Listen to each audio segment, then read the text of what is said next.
Good morning, good afternoon, good evening. Kung anong oras man ninyo to nakikita itong content ko. To ni Boy of Sulok Vlog to. Ito yung ibahagi ko sa inyo. Ito yung protection. Ito yung bago ko na linta. Diyan ang linta ito. Ito bago to. Bagong-bagong bigay ng kalikasan. Yan. Itim na mga mutya. Yan. Proteksyon at pangpaswerte. Yan. Ito yung bago pala kayo bago pala ang lahat. Baka makadaan kayo sa content ko. Paki-like, subscribe, pindot na rin sa bell button para updated kayo sa content ko. Ito yung pangbihira ito. Ito.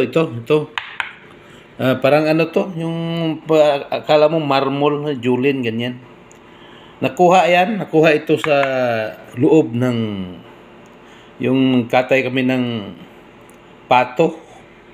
Pato yung itik o tawag nito sa iba, yung duck. Duck yan, malaking duck to, lalaki na pato. Nakuha ko yan sa loob ng kanyang tiyan. Yan.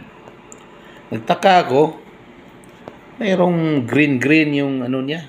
Ayan. At tinitingnan kong maigi, hindi naman yung julin sa loob.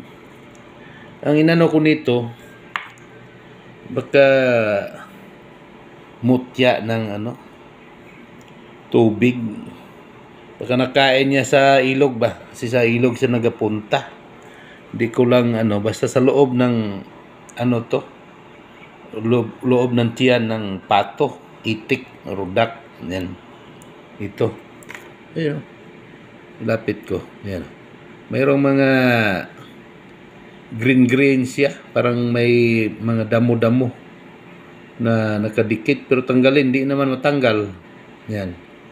Pag sa makita mo sa personal yan, ito, may green siya, may mga green na nakadikit. Yan. Pero akala ko mga lang, yung mga damo nga nidikit, hindi naman. Tinanggal ko. Sa loob ng katawan ng yan, yung kinatay namin na itik, yung duck, yan, pato sa Bisaya. Yan, tinabi ko na lang din. Kasi nagtaka ako, iba naman sa yung hulin, hindi naman nahulin. Iba. May kaibahan siya. Kaya tinabi ko lang, dahil sa loob ng, tiyan ng kinatay namin na pato. Yan.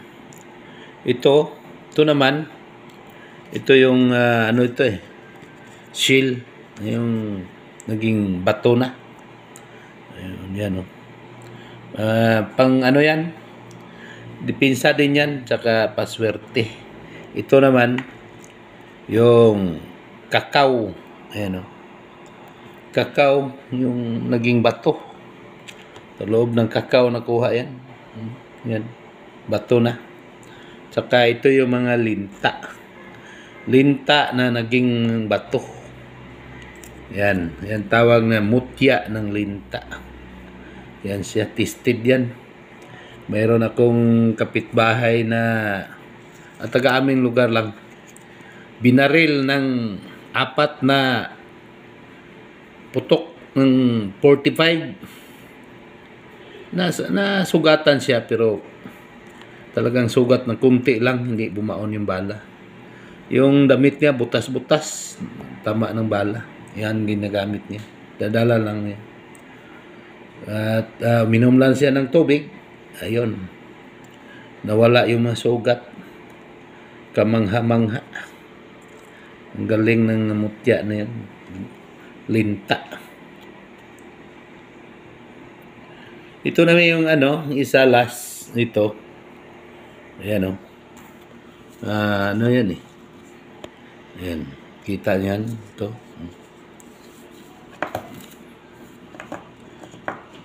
Bato yan nga na naging susi. Susi na siya. Pang susi na naging bato na naging susi. Pambihira. Hindi basta-basta bato na susi. Saan ka makahanap niyan bato na susi? Yan. Yan ang ibig sabihin niyang bato na naging susi. Lahat ng problema mo ay masolusyonan. Para bang susi na hindi na bubuksan yung pintuan pag may susi ka na bubuksan. Parang ganun. Solve ang mga problema mo. Kahit anong klaseng mga kailangan mong madaanan. Dahil dyan, ng ganyan, masolbad ang problema mo. Okay. Yan lahat. Ito yung yan. Sabi ko na sa inyo. Naging bato na yan. Kinason or shell. Naging bato. Ayan, maganda yan. Kung mayroon kang ganyan, tapos may mga alaga kang mga manok, ano man yung mga alaga mo, babad mo lang yan doon sa tubig, tapos yun ang ipapainom mo. Ang ganda ng mga alaga mo. Manok man yan, baboy, kahit anong klase. Malakas, magtubo, lumalaki, tumataba. Ayan. Kung gamitin mo rin yan, yan? Proteksyon, dipinsa na rin. At pangpaswerte. Paswerte sa lahat ng mga bagay. Ito yung kakao. Ganon din yan, paswerte. At tapos, proteksyon. Hindi ka matatablan din yan. Same rin yan sa kinason. Antay-kulam, liis bala, at saka paswerte. Ito lahat-lahat. Paswerte ito at proteksyon. Hanggang dito na lang. Tony Boy of Sulok Vlog. Ito. Salamat. God bless you all. Thank you.